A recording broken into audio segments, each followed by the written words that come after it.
what's actually happening in West Asia right now, and it's far more consequential than anything you're reading in the headlines. This isn't a diplomatic spat between rival governments. This is a structural collision between a declining imperial power and a nation that has spent 4 decades learning how to take a punch and hit back with precision. Pay close attention, because by the end of this, you'll understand not just the events unfolding, but the deeper logic driving them. If this kind of analysis, the kind that goes beyond the surface narrative, is something you value, consider subscribing, hitting that like button, and dropping a comment below telling us where in the world you're watching from. The perspectives that emerge from this community make this work richer for everyone. Now, let's get into it. Start with the blockade, because that's where the official story is being most aggressively shaped, and where the most important questions are going completely unanswered. U.S. Central Command has been announcing with unmistakable satisfaction that it has redirected its 42nd commercial vessel attempting to breach what Washington has unilaterally declared a naval blockade of Iran. The numbers cited are striking: 41 tankers, 69 million barrels of Iranian oil, a market value exceeding $6 billion, intercepted or turned back. Western outlets have run with these figures as proof that American strategy is working, that Iran is crumbling, that maximum pressure is finally biting. But here's what those same headlines are actually telling you, if you're willing to read them honestly. Iran had 69 million barrels of oil moving through international shipping lanes, despite years of sanctions, despite economic isolation, despite a sustained American campaign to strangle its energy exports. The country that Washington has been describing as economically crippled and strategically cornered was, right up until this blockade was announced, successfully selling oil at a scale generating billions in revenue. That's not what a broken country looks like. The blockade didn't expose Iranian weakness. It exposed that everything which came before it had failed. All the sanctions architecture, all the financial pressure, all the maximum pressure branding across multiple administrations, none of it stopped Iran from finding buyers, building alternative logistics, and keeping its economy moving. Washington didn't escalate to naval interdiction from a position of strength. It escalated because the softer tools weren't working, and the global oil market, which doesn't trade in talking points, delivered its verdict immediately. Brent crude surged more than 7.5%, climbing to $120 per barrel. Iran's parliament speaker Mohammad Kalibaf publicly forecast a further rise to $140 and called Washington's approach strategically incoherent. That's worth taking seriously as an analytical claim, not dismissing as rhetoric. Here's the incoherence he's pointing to. The blockade was imposed, at least in part, to generate enough economic pressure on Tehran to force nuclear concessions. The logic seems clean. Cut off oil revenues, deepen the pain, and Iran comes to the table on American terms. But the mechanism through which that pressure travels runs straight through the same global energy markets that American allies, American consumers, and American-aligned economies all depend on. A price spike to $120 or $140 per barrel doesn't discriminate. It hits Europe, it hits Japan, it hits India, it hits the pump prices of ordinary Americans. Secretary of State Marco Rubio appeared on Fox News and framed Iran's geographic position over the Strait of Hormuz as a form of hostage-taking, as evidence of Iranian aggression against the entire world economy. It's a vivid argument. It also has a fatal flaw. The United States initiated this confrontation. The United States imposed the blockade. The United States began publicly exploring military options, including strikes on Iranian territory. Iran's leverage over the strait isn't something it manufactured to threaten the world. It's a geographic reality, one that only becomes relevant when someone else decides to apply military or economic force against Iran. Now stay with me, because this is where the narrative shifts entirely. President Trump, speaking to oil industry executives, made a telling comparison. The naval blockade, he suggested, was more effective than bombing Iran. That statement matters not for what it claims, but for what it reveals. The fact that he's weighing these options against each other tells you that bombing was a live debate, not a rhetorical flourish. Reports subsequently confirmed that U.S. Central Command had developed contingency plans for what was described as a swift and concentrated series of strikes on Iranian targets. Additional options reportedly on the table included sending special operations forces to physically seize Iran's stockpile of highly enriched uranium and taking operational control of sections of the strait itself. Sit with that for a moment. A nuclear-armed superpower is seriously discussing commando raids to physically remove nuclear material from a sovereign nation. This is not fiction. This is reportedly an active option in American national security planning. And the reason it's even being discussed is that 4 decades of pressure, sanctions, cyber attacks, assassinations of Iranian scientists and commanders, proxy warfare, has not produced the outcome Washington wanted. Iran has not dismantled its program. It has not restructured its regional posture. It has not capitulated. And so the options being reached for have become increasingly extraordinary. This escalation isn't happening in isolation. It's playing out against the backdrop of fragile ceasefires, active diplomatic channels, and regional dynamics where the cost of miscalculation could be catastrophic. Consider what Iran's deputy foreign minister actually said publicly in the midst of all this. He stated clearly that war is not a solution and that diplomacy remains the only viable path forward. Western coverage treated this as a weak signal. It's the opposite. Iran isn't refusing to negotiate. What it's refusing, consistently, across administrations, across decades of pressure, is to accept what is functionally a surrender, wrapped in the language of a deal.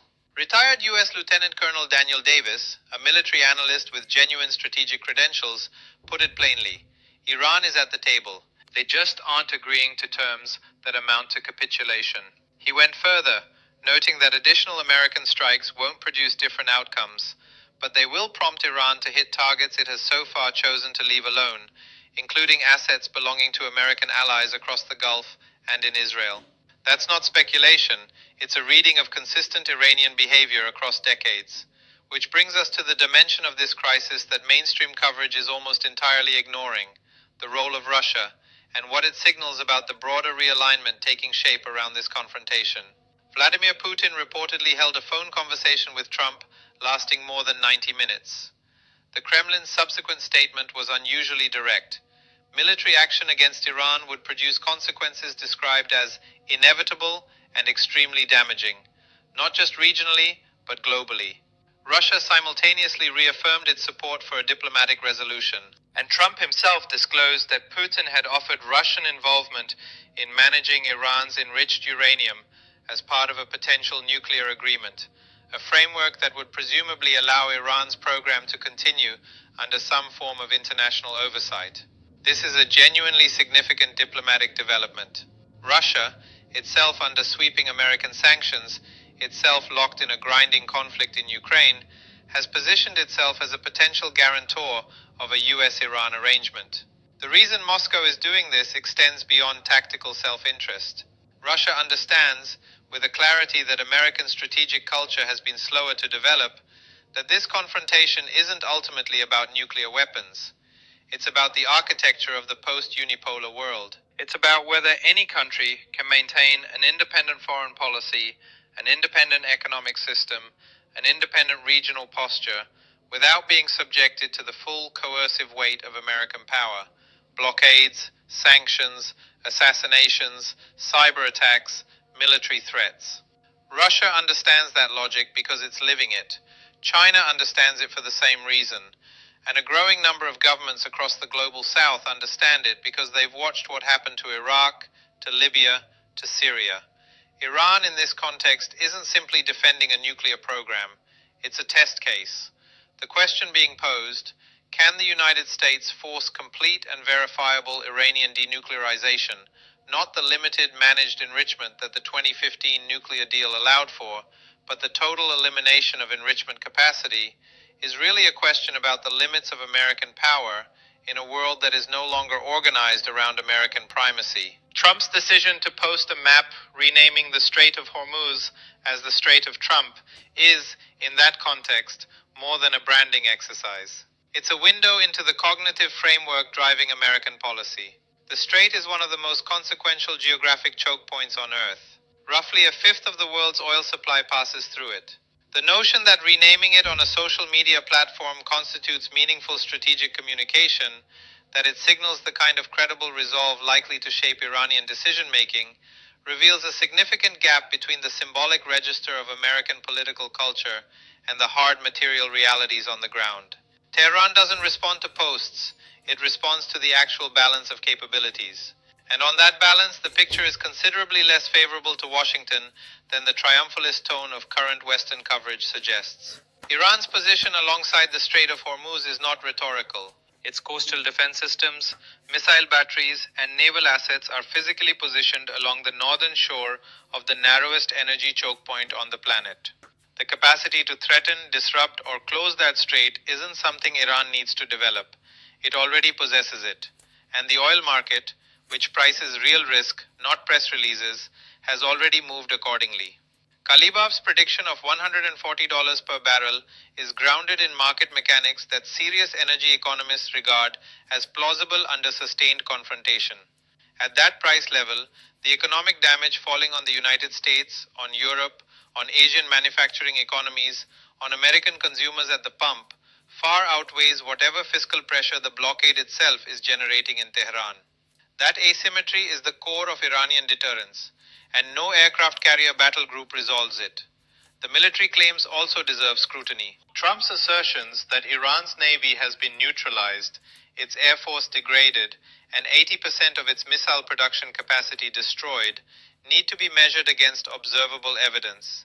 Iran has continued to fire missiles, its naval forces have continued to operate, its regional networks have continued to function.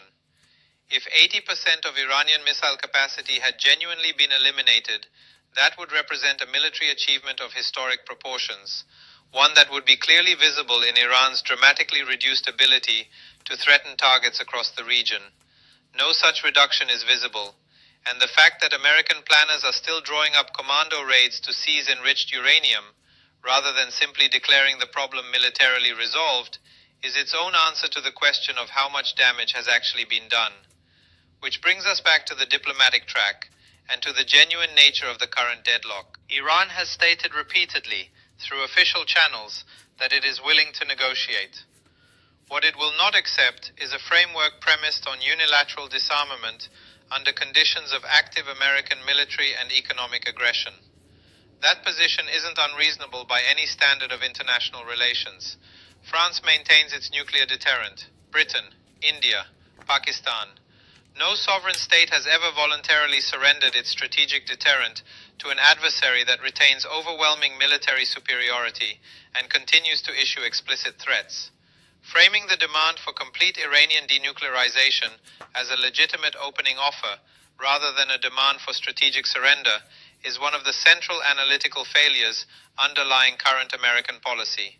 Putin's offer of Russian participation in managing Iranian-enriched uranium represents a structural opening. It provides a mechanism through which Iran could theoretically accept some form of international oversight without handing custody of its nuclear material to Washington or submitting to inspection conditions it considers a violation of sovereignty. Whether that opening will be seriously pursued, or whether it will be buried under the weight of domestic American politics and the priorities of governments with a strong interest in sustained confrontation, remains genuinely uncertain. But its existence matters. It demonstrates that exit ramps from this confrontation exist that don't require Iranian humiliation.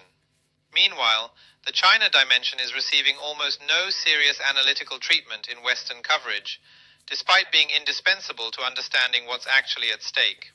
If you watch this far, you already know that this kind of analysis doesn't often make it into mainstream coverage. If it gave you a clearer picture of what's actually at stake, share it with someone who needs to hear it. Leave a comment with your thoughts or your location,